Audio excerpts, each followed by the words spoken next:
Des dessins qui racontaient les plus magnifiques qui nous enseignent de l'icône.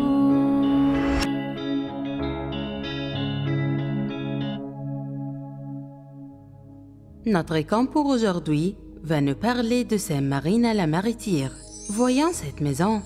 C'est la maison de la nourrice chrétienne de Sainte Marina, parce que sa mère étant morte lorsqu'elle avait 12 ans.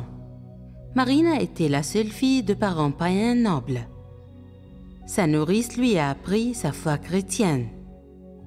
Nous voyons sur l'icône qu'il est dessiné un palmier, car la Sainte Marina vivait comme le verset qui dit « Celui qui obéit à Dieu grandit comme un palmier, il se développe comme un cèdre du Liban. » Psaume 92, verset 12.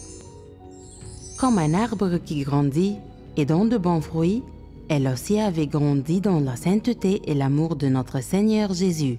Sainte Marina tient dans sa main la Bible parce qu'elle a suivi la parole de notre Seigneur et l'a vécue.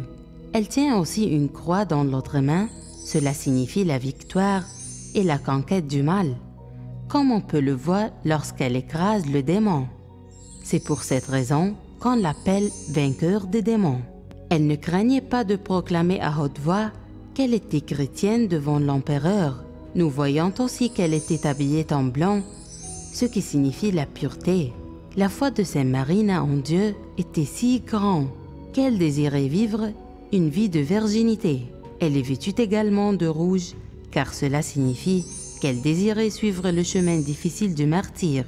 Elle est auréolée de cercles lumineux autour de sa tête, car elle est une sainte et une martyre, et elle était le chemin éclairant pour tous les gens qui l'entouraient. C'est l'histoire de l'icône de Sainte Marina la Martyre. Ô Sainte Marina la Martyre, prie pour que notre Seigneur Jésus nous pardonne nos péchés. Des dessins qui racontaient les plus magnifiques qui nous enseignent